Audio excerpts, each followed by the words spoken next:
Miding, miding na bilanggo, nakarsil ang gugma sa imo nagikan.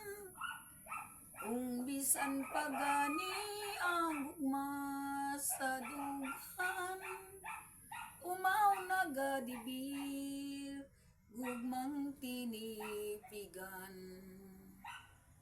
Nagatangis ka gani na ikaw ay babayaan.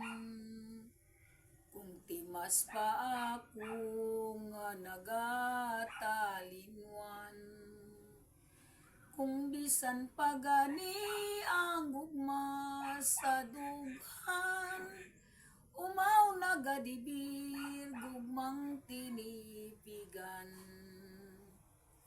Nagatangis ka gani na ikaw ay babayaan.